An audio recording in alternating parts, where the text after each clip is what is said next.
Assalamualaikum warahmatullahi wabarakatuh. Salam dan bahagia. Perkenalkan, saya Musdaeni dari SMA Negeri 15 Bulukumba, merupakan calon guru penggerak Angkatan 10 Kabupaten Bulukumba.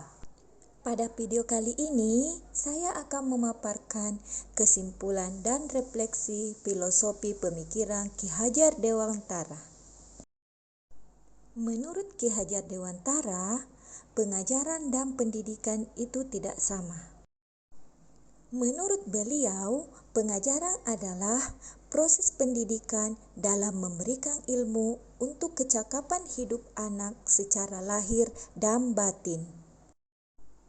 Sedangkan pendidikan adalah menuntun atau memberikan tuntunan terhadap segala kekuatan kodrat yang dimiliki anak agar ia mencapai keselamatan dan kebahagiaan setinggi-tingginya, baik sebagai manusia maupun sebagai anggota masyarakat, di mana pendidikan itu sendiri adalah tempat persemaian benih-benih kebudayaan dalam masyarakat dan merupakan kunci utama menciptakan manusia yang beradab.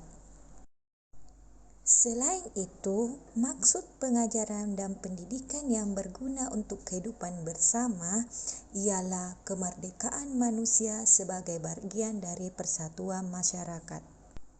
Beliau juga menjelaskan bahwa manusia merdeka adalah manusia yang hidupnya lahir atau batin tidak tergantung pada orang lain, melainkan bersandar pada kekuatan sendiri. Menurut beliau, tujuan pendidikan adalah memberikan tuntunan. Karena anak terlahir dengan kekuatan kodratnya masing-masing. Pendidik hanya dapat menuntun tumbuh atau hidupnya kekuatan kodrat yang ada pada anak agar dapat memperbaiki lakunya. Selain itu, dasar pendidikan anak berkaitan dengan kodrat alam dan kodrat zaman. Oleh karena itu, guru harus melakukan pengajaran sesuai dengan tuntutan alam dan zamannya dengan tanpa melupakan kearifan lokal sosial budaya daerah di mana anak berada. Yang saya percaya tentang murid dan pembelajaran di kelas sebelum mempelajari modul 1.1 adalah sebagai berikut. Yang pertama, saya percaya bahwa pembelajaran berpusat pada guru atau teacher center.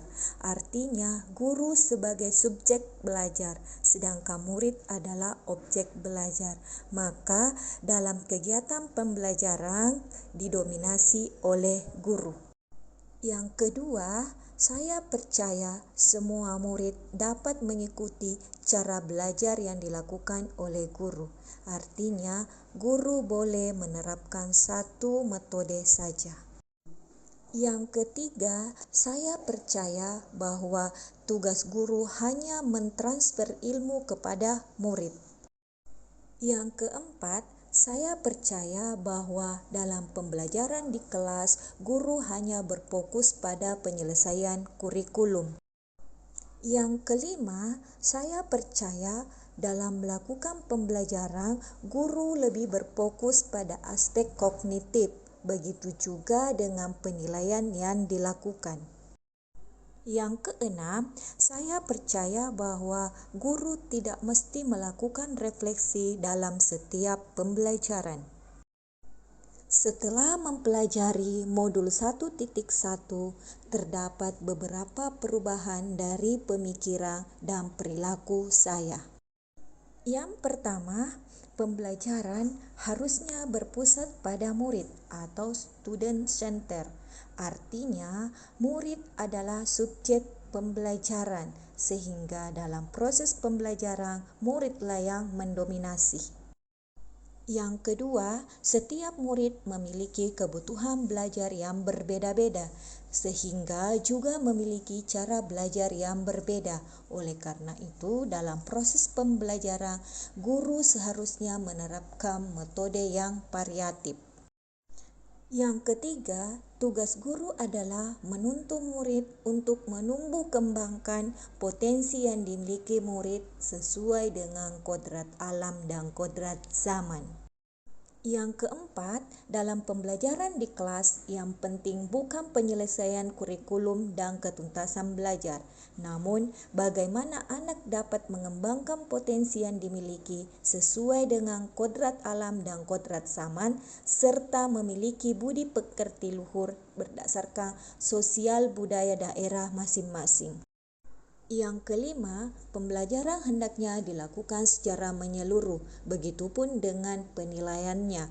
Bukan hanya aspek pengetahuan saja, tetapi mencakup semua aspek, yaitu mulai dari aspek kognitif, afektif, psikomotor, spiritual, sosial, dan budaya. Yang dapat segera saya terapkan agar kelas saya mencerminkan pemikiran Ki Hajar Dewantara adalah sebagai berikut. Yang pertama adalah mengenali dan memahami karakteristik murid untuk mengetahui dan memfasilitasi kebutuhan belajar murid. Yang kedua, merancang dan melaksanakan pembelajaran yang interaktif, inovatif, dan menyenangkan sesuai kodrat anak yang berpusat pada murid dengan menerapkan pembelajaran abad 21. Yang ketiga, melakukan refleksi pelaksanaan pembelajaran yang telah dilakukan untuk perbaikan pembelajaran berikutnya.